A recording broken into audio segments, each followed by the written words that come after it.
নমস্কার দর্শক বন্ধুরা, রে স্পোর্টসের পর্দায় আপনাদের সকলকে স্বাগত জানাই। এই মুহূর্তে আমি দাঁড়িয়ে রয়েছি মোহনবাগান মাঠে। অপেক্ষার অবসান। কলকাতায় পা রাখতে চলেছেন মোহনবাগানের নবনিযুক্ত হেড কোচ সার্জিও লোবেরা। দীর্ঘদিন ধরেই মোহনবাগান সমর্থকদের মনে একটাই প্রশ্ন ঘুরপাক খাচ্ছিল, কবে ভারতে আসবেন মোহনবাগানের নতুন হেড কোচ। সেই প্রশ্নের উত্তর এবার পেয়ে গেলেন সবুজ মেরুন সমর্থকেরা। কারণ ইতিমধ্যেই 1 ডিসেম্বর থেকে মোহনবাগান মাঠে অনুশীলন শুরু করে দিয়েছিলেন জেসন কামিন্স, জেমি ম্যাকলারেনরা। গত শনিবার কলকাতায় পা রেখেছেন মোহনবাগানের অন্যতম অজি ফুটবলার দিমিত্রি পেট্রাতস। তিনি কিন্তু গতকাল অনুশীলনেও নেমে পড়েছেন এবং তিনি কিন্তু অনেকটাই ওজন কমিয়ে কলকাতায় এসেছেন। এবার যে তার মধ্যে একটা বাড়তি তাগিদ রয়েছে, সেই তাগিদ কিন্তু লক্ষ্য করা যাচ্ছে।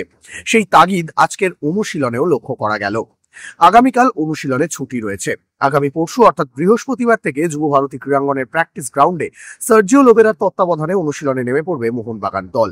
এখনো পর্যন্ত জানা যায়নি কবে হবে আইএসএল, কিন্তু তা সত্ত্বেও সবুজ মেরুন ব্রিগেড তারা কিন্তু যথেষ্ট নিজেদের পরিকল্পনাকে কাজে লাগানোর জন্য তৎপর এবং সেই কারণেই দ্রুত লোবেরার ভিসা করিয়ে তাকে ভারতে নিয়ে চলে আসা হলো, যাতে আইএসএল যদি জানুয়ারির দ্বিতীয় সপ্তাহে শুরু হয়, কোচ যাতে দল নিয়ে অনুশীলন করার জন্য পর্যাপ্ত সময় পেয়ে যান। আজ রাত 1:50 নাগাদ কলকাতায় পৌঁছাবেন সার্জিও লোবেরা। তারপর কালকে একদিনের বিশ্রাম রয়েছে এবং পরশু দিন থেকে অনুশীলন শুরু করবে মোহনবাগান। তবে মোহনবাগান অনুশীলনে আজকে যেটা দেখা গেল, প্রত্যেকটা ফুটবলারের মধ্যে যেন বাড়তি তাগিদ রয়েছে। কোচ আসার আগে তাদের নিজেদের ফিটনেসটা একেবারে চূড়ান্ত জায়গায় রাখতে চাইছেন এবং সেই কারণেই সার্জিও গার্সিয়ার তত্ত্বাবধানে শেষ কয়েকদিন পুরো দমে ফিটনেস ট্রেনিং করেছেন মনবীর সিং, লিস্টন কোলাসোরা। অনুশীলনে সেই আমেজটা, সেই ছবিটাই দেখা যাচ্ছে এবং সেখানে কিন্তু পরিষ্কার বোঝা যাচ্ছে মোহনবাগানের প্রত্যেকটা ফুটবলার তারা ফিটনেস নিয়ে বাড়তি ঘাম ঝরাচ্ছেন। এবং পাশাপাশি আজকের অনুশীলনে কিন্তু দেখা গেল যে মোহনবাগান ফুটবলাররা তারা কিন্তু দুটো দলে ভাগ করে একটা ম্যাচ খেললেন, যেখানে কিন্তু দুই দলে প্রত্যেকটা গুরুত্বপূর্ণ ফুটবলাররা রইলেন। যদি ওই ম্যাচ টাইম দেওয়াটা বা ম্যাচ প্র্যাকটিস করানোটা এই মুহূর্তে খুব একটা জরুরি নয়, যেহেতু হাতে এখনো অনেক সময় রয়েছে এবং কোচ আসার পর তিনি নিশ্চয়ই তার পরিকল্পনা মতো কাজ শুরু করে দেবেন। তবে মোহনবাগান অনুশীলনে যে কোনো রকম ঘামতি থাকছে না সেটা কিন্তু বোঝাই যাচ্ছে। পাশাপাশি আজকে কিন্তু অনুশীলন করলেন না দিমিত্রি পেট্রাতস, যদিও তার অনুশীলন না করা নিয়ে মোহনবাগান সমর্থকদের চিন্তার কোনো কারণ নেই। যেটা জানা যাচ্ছে যে তার পায়ে সামান্য একটা সমস্যা হয়েছে, যদিও সেটা চোট নয়।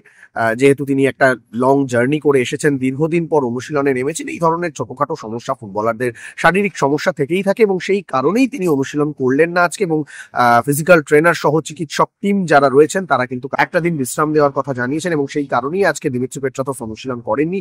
মাঠের চারপাশে তাকে বেশ কিছুক্ষণ হাঁটতে দেখা গেছে।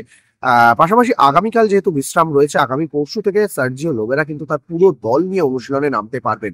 ফলে মোহনবাগান সমর্থকেরা তাকিয়ে রয়েছে সার্জিও লোবেরার আগমন এবং আগামী বৃহস্পতিবার যুবভারতী ক্রীড়াঙ্গনে সার্জিও লোবেরার তত্ত্বাবধানে প্রথম অনুশীলনের দিকে। এখন দেখার নতুন স্প্যানিশ হেড কোচ আসার পর মোহনবাগানের খোল নলচে বদলে যায় কিনা।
মোহনবাগান মাঠ থেকে সৌরভ মুখার্জি, রে স্পোর্টস।